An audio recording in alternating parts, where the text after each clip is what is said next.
नमस्कार दोस्तों, मेरे चैनल रामेश्वरम भक्ति चैनल में आप सभी का हार्दिक स्वागत है। दोस्तों, इस वीडियो में मैं आप सभी को बताने जा रही हूँ कि कुछ तिथियां ऐसी हैं कि उन तिथियों पे यात्रा नहीं करना चाहिए। उन तिथियों के दिन घर से कहीं यात्रा के लिए निकल कर के नहीं जाना चाहिए। नहीं तो वो तिथियां यात्रा के लिए बहुत ही अशुभ होती हैं और उस तिथि में आप किसी यात्रा के लिए, किसी कार्य के लिए निकल कर जा रहे हैं, तो वो शुभ फल उसका नहीं देगा, अशुभ प्रभाव डालेगा अपना। तो आइए जानते हैं कि वो कौन-कौन सी ऐसी तिथियां हैं जिनको हमें ध्यान में रखना अति आवश्यक है। उन तिथियों के दिन हमें कोई भी यात्रा नहीं करनी चाहिए। आइए सुनते हैं।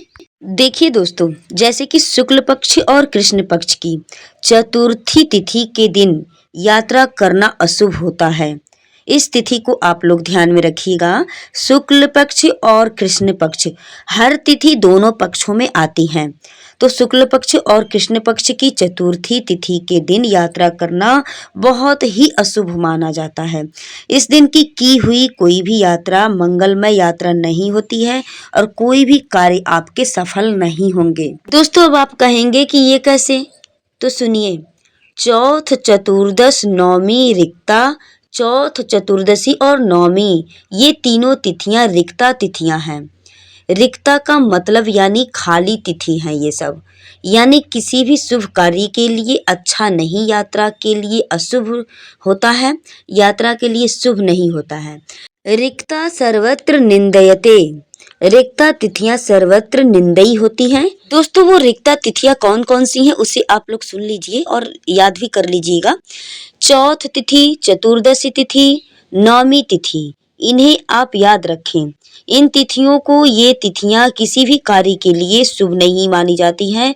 घर से यात्रा के लिए तो बिल्कुल भी शुभ नहीं मानी जाती हैं। आप किसी कार्य के लिए घर से निकल कर के जा रहे हैं, यात्रा कर रहे हैं, वो यात्रा आपका मंगलमय नहीं होगा। इस तिथि में अगर आप निकल कर के यात्रा करेंगे, जाएंगे तो चाहे विवाह हो, मुंडन हो, जनेऊ हो या फिर वो विदाई हो, चाहे कोई भी कार्य हो मंगलमय या फिर आपका कोई भी यात्रा हो, उस कार्य में, उस यात्रा में आपकी रुकावटें आती रहेंगी और आपके साथ अनहोनियां होती रहेंगी।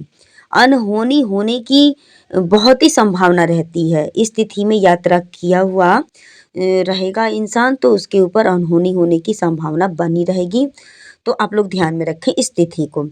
अब रही बात चतुर्थी, नौमी और चतुर्दशी, दोनों पक्षों की होती है तिथियां। दोस्तों, अब हम बात करते हैं कि वह कौन सी शुभ तिथि है जिस शुभ तिथि में हम यात्रा करेंगे तो हमारा सभी कार्य मंगलमय होगा और हमारा सभी कार्य पूर्ण होगा, अधूरा नहीं होगा।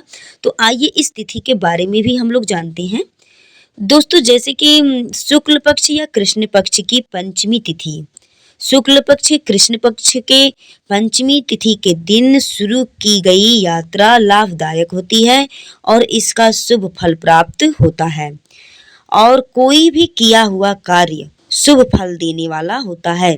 यह तिथि इतनी शुभ तिथि है, इतनी अच्छी तिथि है, इस तिथि के दिन आप कोई भी कार्य कीजिए, आपका सारे कार्य पूर्ण होंगे। अब आप ये सोच रहे होंगे कि ये कैसे हो सकता है, तो आप लोग ध्यान से सुनिए।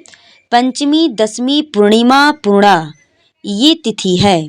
पूर्णा का मतलब होता है कि जो सब कुछ अपूर्ण कार्य को भी पूर्ण करे, यानी किसी भी अधूरे कार्य को पूरा करे, तो यह तिथि पूर्णा तिथि है। यानी अपूर्ण को भी पूर्ण के रूप में बदल देना, अपूर्ण को भी पूर्ण करने वाली ये तिथि है। इसलिए इस तिथि में आप जो भी यात्रा करेंगे और वो निसंकोच होगा, निसंदेह होगा, आपकी यात्रा पूरी होगी, इसमें थोड़ा सा भी संदेह नहीं रहेगा।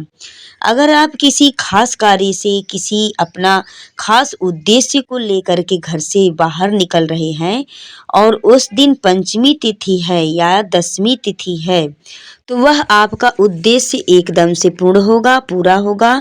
उस कार्य में आपको सफलता की प्राप्ति होगी। वह कार्य आपका एकदम निसंकोच हो जाएगा, उसमें कोई संदेह नहीं रहेगा।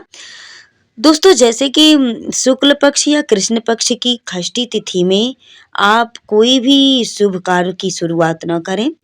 शुक्ल पक्ष या कृष्ण पक्ष की षष्ठी तिथि में कोई भी शुरू की गई यात्रा मनचाहा फल कभी नहीं देती।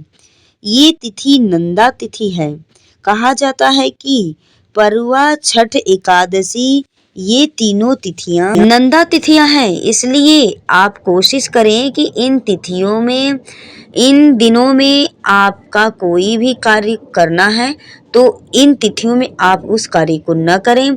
इस तिथि के दिन आप कोई भी यात्रा अपनी न करें, किसी भी यात्रा की शुरुआत नहीं करें, नहीं तो आपका जो है कि काम बहुत ही मतलब अटका रह जाएगा, वह कार्य आपका पूर्ण नहीं होगा, आपकी स्वास्थ्य खराब हो सकते हैं। अगर आप इस तिथि में यात्रा शुरू करेंगे कहीं के लिए, किसी कार्य के उद्देश्य के लिए आप घर से निकल कर जाएंगे इस तिथि में, तो आपका स्वास्थ्य खराब हो सकता है, आपका स्वास्थ्य बिगड़ सकता है, इसका आपके ऊपर बहुत बुरा प्रभाव पड़ेगा। तो आप इन तिथियों को ध्यान में रखते हुए आप अपने किसी भी मंगल कार्य को शुरू करें। आप कहें कि हे भगवान, मैं जो भी कार्य करूं मेरा कार्य मंगल हो। तो यह कहने के साथ साथ में आपको तिथि का भी ध्यान में रखना जरूरी होगा। तिथि का हमारे कार्यों पर, हमारे जीवन पर बहुत बड़ा प्रभाव पड़ता है। दिन, तिथि और दिनांक, दिनांक तो छोड़िए, कम से कम तिथि का विशेष रूप से हमारे ऊपर प्रभाव पड़ता है।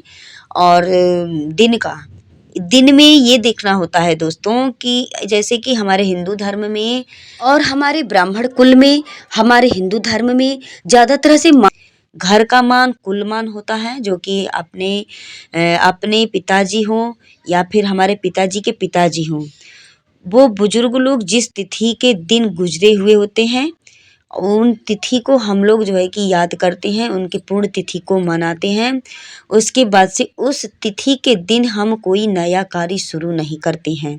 अगर हम कोई भी कार्य करने के लिए सोचते हैं तो उसके पहले हम इस बात को ज़रूर सोचते हैं, और सोचना भी चाहिए कि आज हमारे घर का कुल मान तो नहीं है, कुल तिथि तो नहीं है। जैसे हमारे ससुर हैं तो ससुर का मान लिया जाएगा, सास जिस तिथि में सास गुजरी हुई रहेंगी वो तिथि सास का तिथि नहीं लिया जाएगा, लेकिन ससुर जिस तिथि में गुजरे रहेंगे, ससुर की जिस तिथि में मृत्यु हुई रहेगी, उस तिथि को हम लोग याद करके और अपने हर एक शुभ कार्य को बढ़ाते चलेंगे। उस तिथि के दिन हम उस कार्य को नहीं करेंगे। कहते हैं कि घर के मान चलने नहीं देता है, तो पता नहीं हमारे बुजुर्ग जो है कि उस तिथि में हम कोई कार्य करें चलने देंगे कि नहीं चलने देंगे। तो अपने पीढ़ी दर पीढ़ी ये बातें चलती रहती हैं। अपने पूर्वजों से इन बातों का ज्ञान लिया जाता है, अपने से बड़े बुजुर्गों का ज्ञान लिया जाता है इन सभी बातों का। अपने घर में जो भी बड़े बुजुर्ग रहेंगे वो इन बातों का ज्ञान उन लोगों के पास में होता है। तो उन सारी बातों का, उन सारे नियमों को हमें भी फॉलो करना चाहिए, हमें भी उन नियमों का पालन करना चाहिए। अपने घर का जो नियम है, जो उद्देश्य हैं, उनको हमें भली-भाँति निभाना चाहिए। उन्हीं के पथ पर हमें चलना भी चाहिए, तभी हमारे जो है कि सारे कार्य पूर्ण होंगे। तो आप अपने नियम को, अपने घर के नियम के अनुसार चलें, उसका उल्लंघन ना करें। तो हमने ये जो तिथि आपको बताई, इस तिथि को आप लोग विशेष करके ध्यान में रखिएगा और इन तिथियों के अनुसार आप अपने कार्य को, अपनी यात्रा को शुरू कीजिएगा। तो हम आशा करते हैं कि हमारी वीडियो आपको पसंद आई होगी, तो आप हमारे चैनल को अवश्य सब्सक्राइब, लाइक और बेल आइकन को यानी बेल की घंटी को दबा दीजिएगा, ताकि अगली वीडियो आप तक हमारी आसानी से पहुंच सके। दोस्तों, वीडियो में लास्ट तक बने रहने के लिए आप सभी को मेरे तरफ से बहुत बहुत धन्यवाद।